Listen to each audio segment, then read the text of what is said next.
Assalamualaikum warahmatullahi wabarakatuh. Halo Sobat Desa, selamat datang di channel ini. Tempat kita mengupas tuntas regulasi desa dengan cara yang santai tetapi tajam. Bersama saya, Rotama. Kita akan membahas, memahami RPJM Desa dan RKP Desa secara sederhana. Apa yang kita bahas? Pernahkah Anda bertanya-tanya, bagaimana sebuah desa bisa berkembang pesat dan menjadi tempat yang lebih baik bagi warganya? Jawabannya terletak pada perencanaan pembangunan desa. Sebuah proses penting yang menentukan masa depan desa. Ini bukan sekedar daftar program, daftar proyek, tetapi sebuah visi besar yang disusun secara sistematis dan bertahap. Perencanaan ini terbagi menjadi dua bagian utama. Satu, RPJM Desa, yaitu Rencana Pembangunan Jangka Menengah Desa. Rencana 8 tahun yang menjadi panduan utama arah pembangunan desa. Yang kedua, RKP Desa, yaitu Rencana Kerja Pemerintah Desa. Rencana tahunan yang mengikuti langkah konkret dalam menjalankan visi yang telah ditetapkan dalam RPJM Desa. Keduanya tidak bisa dibuat sembarangan. RPJM Desa harus sudah ditetapkan ini 3 bulan setelah kepala desa dilantik. Sedangkan RKP Desa wajib disusun pada bulan Juli dan disahkan pada paling lambat akhir September. Dengan perencanaan ini, desa tidak hanya mengikuti arus, tetapi benar-benar memiliki tujuan yang jelas untuk masa depannya. Siapa yang terlibat? Pembangunan desa bukan hanya tugas pemerintah desa atau kepala desa. Semua pihak harus ikut terlibat. Mulai dari Badan Permusyawaratan Desa yang disingkat BPD, tenaga pendamping profesional atau TPP, perangkat daerah, hingga pihak ketiga yang siap memberikan dukungan. Namun, yang paling utama adalah masyarakat itu sendiri yang ada di desa. Setiap warga memiliki hak dan kewajiban untuk ikut serta dalam proses ini, baik dengan mengajukan usulan, menyampaikan aspirasi, maupun turut aktif dalam musyawarah perencanaan atau musrembang. Tidak ada suara yang dianggap remeh, karena setiap gagasan muncul bisa menjadi solusi bagi permasalahan nyata yang dihadapi desa.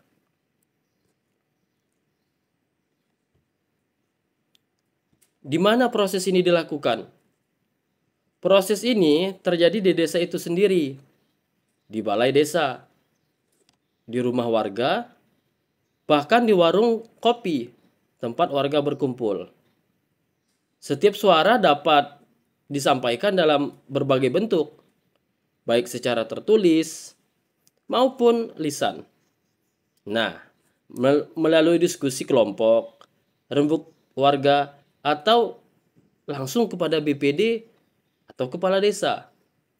Dengan begitu, setiap warga dari anak muda hingga tokoh masyarakat memiliki ruang untuk berkontribusi. Kapan ini dilakukan? Perencanaan pembangunan desa tidak dibuat asal-asalan ya, atau dadak-dadakan. Semua sudah diatur dengan jadwal yang jelas. RPJM Desa harus ditetapkan dalam 3 bulan setelah kepala desa dilantik. Begitu juga RKP Desa disusun mulai Juli dan harus ditetapkan paling lambat akhir September setiap tahun. Dengan perencanaan yang terjadwal dan sistematis ini, desa tidak akan terjebak dalam pembangunan yang serampangan. Setiap program dan proyek sudah memiliki fondasi yang kuat sebelum dijalankan. Mengapa ini penting? Tanpa perencanaan yang jelas, pembangunan desa menjadi tidak efektif, bahkan sia-sia. Berapa banyak proyek yang mangkrak karena tidak berdasarkan kebutuhan nyata warga. Berapa banyak program yang tidak berjalan karena kurangnya partisipasi masyarakat. Dengan perencanaan yang matang, melibatkan masyarakat, pembangunan desa lebih tepat, sasaran, dan berkelanjutan. Program yang dibuat benar-benar berdasarkan data informasi dari sistem informasi desa, bukan hanya berdasarkan kepentingan segelintir orang. Ini memastikan bahwa pembangunan desa tidak hanya untuk hari ini, tetapi juga untuk generasi yang akan datang. Bagaimana kita bisa berkontribusi? Nah, ada banyak cara bagi kita untuk berperan aktif dalam pembangunan desa. Pertama, mengusulkan ide atau aspirasi, baik secara langsung melalui musyawarah atau secara tertulis kepada BPD atau kepala desa. Kedua, mengikuti musrembang desa agar setiap keputusan benar-benar mewakili kebutuhan masyarakat. Ketiga, mengorganisir kepentingan individu atau kelompok sehingga program yang diajukan lebih terarah dan memiliki dukungan kuat dari masyarakat. Empat, mendorong terciptanya kegiatan pembangunan, bukan hanya mengusulkan tetapi juga ikut serta dalam pelaksanaannya. Dan yang terakhir, menjaga semangat gotong royong. Karena pembangunan desa bukan hanya tentang tanggung jawab pemerintah, tetapi juga kita sebagai warga.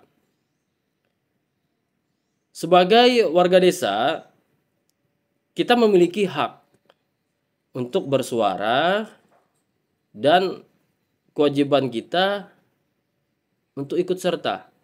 Jangan biarkan pembangunan desa berjalan tanpa arah yang jelas, atau lebih parah lagi, dikuasai oleh segelintir orang tanpa memperhatikan kebutuhan masyarakat. Mari kita wujudkan desa yang maju, mandiri, dan sejahtera. Karena masa depan desa bukan ditentukan oleh satu orang, tetapi oleh kita semua. Dan rencana menjadi aksi nyata bersama kita membangun desa yang lebih baik. Mungkin itu saja yang dapat saya sampaikan. Silakan teman-teman kalau ini bermanfaat untuk memberikan subscribe-nya dan share kepada teman-temannya. Akhir kata dari saya, wassalamualaikum warahmatullahi wabarakatuh.